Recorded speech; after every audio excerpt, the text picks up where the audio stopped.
Hello there. On this video, I'm going to introduce you to a cool tool for a self-evaluation called the Johari Window. You may have already heard of it, but today I'm going to remind you or introduce you to the Johari Window.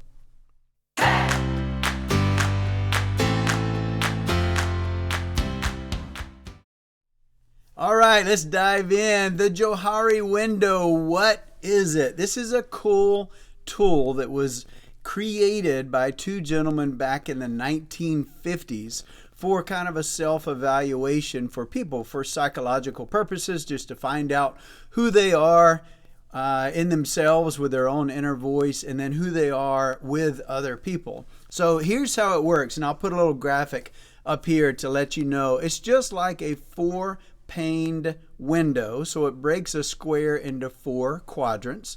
Across the top, you've got known by self and unknown by self. And then across the side, you've got known to others and unknown to others. Now, where these meet, where the known to self and the known to others meet in that top left corner, that is your public life. That is your public self. That's pretty much what you know about yourself and what other people know about yourself. It can be who you are, what you do, that you're a Christian, what your job is, what your family is, that you're funny, that you're ambitious, that you're goal-oriented, that you're a pessimist, that you're an optimist. That's public, right? That's your open life. It's not hidden to anybody, and it's not hidden to yourself. You know this about yourself, and other people know this about you. So that square in the quadrant is the most healthiest square because it's your public life. It's who you say. It's kind of that definition of integrity where people say, who are you in private? And that's who you are. That's your character. That's your integrity. So what you do when nobody's looking is kind of your integrity.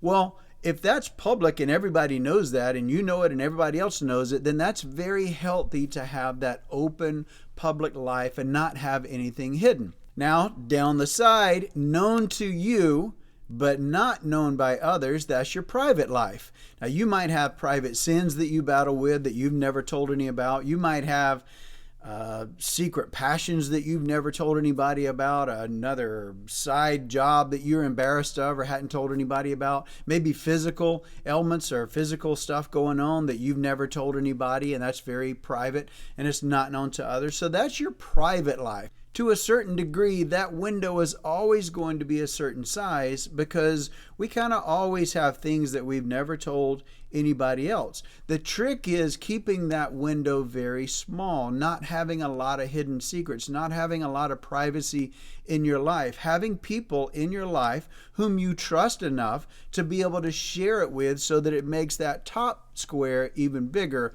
where it's known to you and known to others. So that bottom quadrant right there is called your private life. Now across the top, this is unknown to you, but known to others. That's your blind spot. That's what you don't know about yourself, but everybody else knows it about you. They might know that you're arrogant or prideful. They might see jealousy in you. They might see other things in you that you don't see. Now, I'm not talking about them being judgmental of you or them creating ideas of who they think you are. I'm talking about the real you, who you really are, but you don't see it. Other people see it and you don't. And when you're out in public, you've got friends right now that you can think of that you know certain things about them that they don't know. This person talks too much and they gossip too much and they're too loud and they're blah, whatever.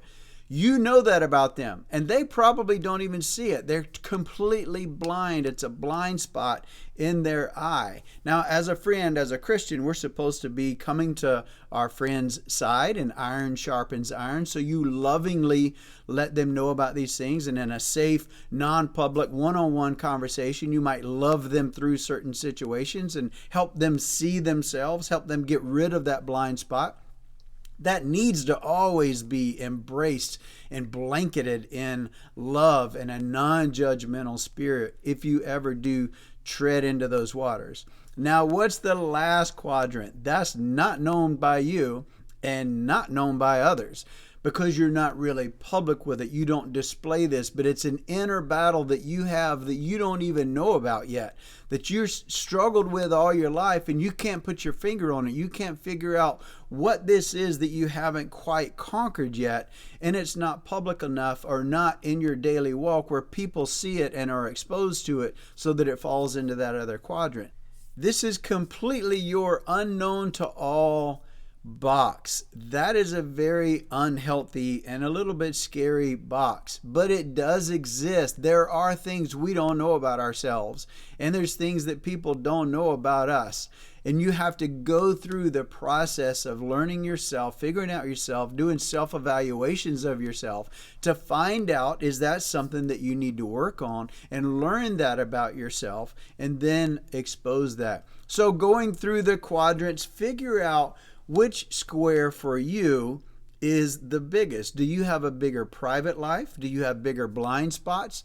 Do you have a bigger public life? And everybody knows that. Keep in mind that top left quadrant, known to others and known to you, is the most healthy box. The bigger you can make that, the better. So if you do have any hidden secrets, any stuff that you battle with that you've never told anybody, find trusted people. Make sure you trust them first, of course.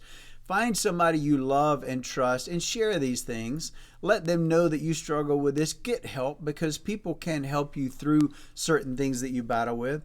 If you have blind spots, here's another thing you can do. Ask a friend. Is there anything about me that I need to improve? Is there anything about me that I don't really know? When I'm out in public and we're hanging out, do I do anything that gets on people's nerves? Do I talk too much? Am I prideful? Do I come across as jealous or critical spirit or pessimistic? Do I come across as that? And then be ready for the answer, because they might tell you the truth. They might tell you, yeah, I've been waiting to tell you this and all of us talk about it. Now, that's the unhealthy thing. You don't want people talking behind your back, because that turns into gossip.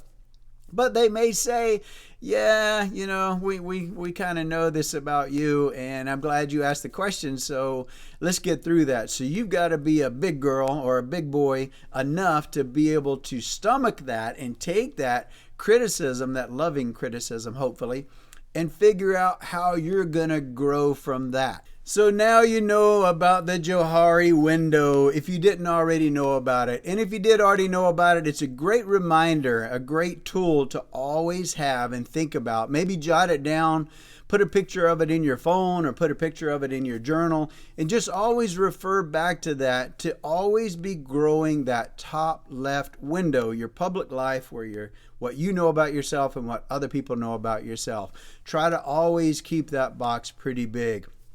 Thank you for subscribing to this channel. If you haven't, click down below, click the subscribe button and click the little bell, because I do post about 1 or 2 videos a week trying to give you some cool content to chew on a little bit. So if you like this kind of stuff, do subscribe, tell your friends about it. I always appreciate people coming by my channel. Thank you so much. Have a fantastic day.